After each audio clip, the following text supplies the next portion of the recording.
જય માતાજી ખેડૂત મિત્રો, આજે તારીખ 22 મે 2025 આજની સવારની હવામાન અપડેટની અંદર માહિતી મેળવીએ તો સાવધાન, અરબી સાગરની અંદર બની શકે છે મોટું વાવાઝોડું. હાલ ગુજરાતની અંદર ખતરો દેખાઈ રહ્યો છે વાવાઝોડાનો. શું ગુજરાતની અંદર વાવાઝોડું ત્રાટકશે કે નહીં, તેનો ટ્રેક હાલ કેટલી તરફ જોવા મળી રહ્યો છે તેની વિશેષ માહિતી મેળવીશું. ગુજરાતની અંદર આગામી 8 દિવસ દરમિયાન મધ્યમથી ભારે વરસાદનું અનુમાન છે. જો વાવાઝોડું બનશે તો ગુજરાતમાં આવશે કે નહીં તેની વિશેષ માહિતી મેળવીશું.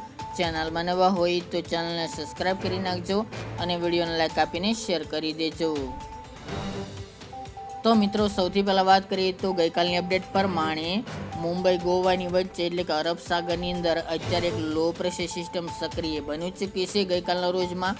ત્યારબાદ મિત્રો આજે 22 તારીખ દરમિયાન આ સિસ્ટમ વધુ મજબૂત બનીને પશ્ચિમ દિશામાં આગળ જોવા મળી રહી છે. હાલ ગુજરાતથી દૂર છે, પરંતુ મિત્રો જે વાવાઝોડાની વાત કરવામાં આવે તો આ સિસ્ટમ વાવાઝોડાના રૂપમાં પરિવર્તન પામે તેવી પૂરેપૂરી શક્યતા હાલના વેધર મોડેલ પ્રમાણે જોવા મળી રહી છે. અત્યારે ઘણા બધા વેધર મોડેલો પોઝિટિવ કન્ડિશનમાં આવી ચૂક્યા છે. ઘણા બધા મોડેલો ગુજરાત તરફ વાવાઝોડું આવે તેવા પણ સંકેતો હાલ તો જોવા મળી રહ્યા છે.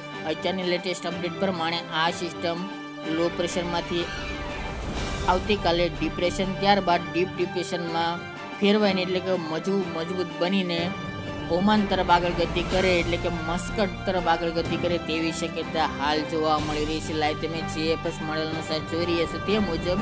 ત્યારબાદ મિત્રો તે અરબ સાગરના મધ્યમાં પહોંચીને મસ્કટ એટલે કે ઓમાન તરફ ગતિ કરીને ત્યારબાદ પાછી ફરે ગુજરાત તરફ તેવી હાલ શક્યતાઓ માની રહ્યા છે. એટલે મિત્રો ચોક્કસપણે ગુજરાતવાસીઓ સાવધાન રહેજો, કારણ કે પૂરેપૂરી શક્યતા 80થી લઈને 95% વાવાઝોડું બને તેવી પણ શક્યતાઓ હાલ તો માની રહ્યા છે. હાલ મિત્રો જો આ વાવાઝોડું બનશે, ખાસ કરીને પશ્ચિમ દિશામાં આગળ વધી રહી છે સિસ્ટમ, જેના કારણે વાવાઝોડું બને તેવી શક્યતા હાલ જોવા મળી રહી છે. જો આ વાવાઝોડું બનશે તો ખાસ કરીને આનું નામ શક્તિ રાખવામાં આવી શકે છે.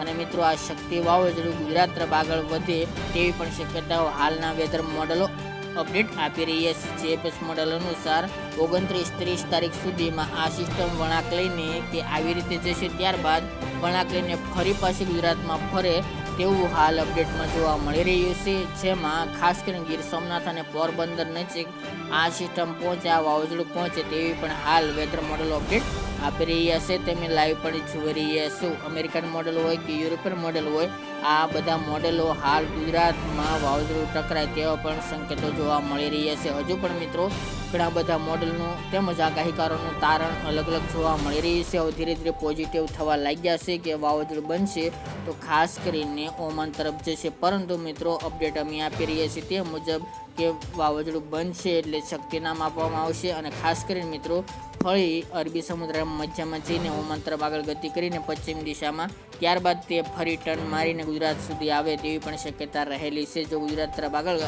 વધશે ટર્ન મારીને તો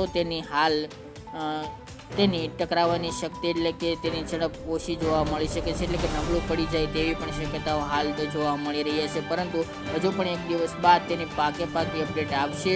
હજુ ખાસ કરીને વાવાઝોડું કેટલી કન્ડિશનમાં એટલે કે ડીપ ડિપ્રેશન બન્યા બાદ વાવાઝોડાની કેટેગરીમાં પહોંચતું હોય છે, હજુ લો પ્રેશર બન્યું છે, ત્યારબાદ તે હજી મજબૂત સિસ્ટમ બનવાની ચોક્કસપણે શક્યતાઓ રહેલી છે અનુકૂળ હવામાનને કારણે, તાપમાનને કારણે.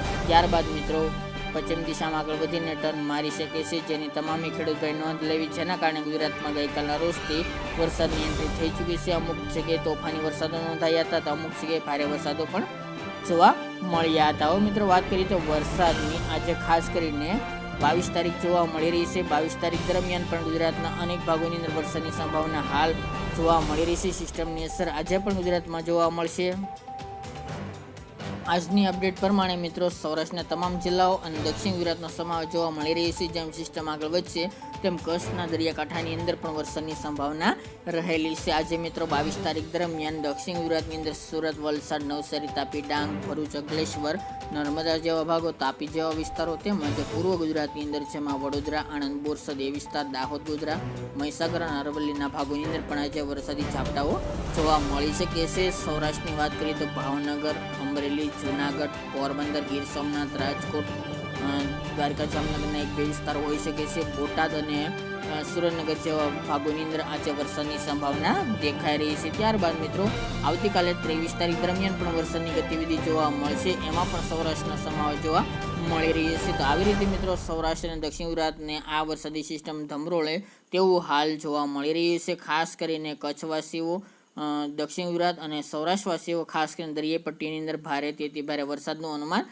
દેખાઈ રહ્યું છે. તો મિત્રો સાવચેત રહેજો. બાકી મિત્રો વાવાઝોડાની અપડેટ દરરોજ ને દરરોજ આપતા રહીશું. આ તે મિત્રો આજની વહેલી સવારની અપડેટ.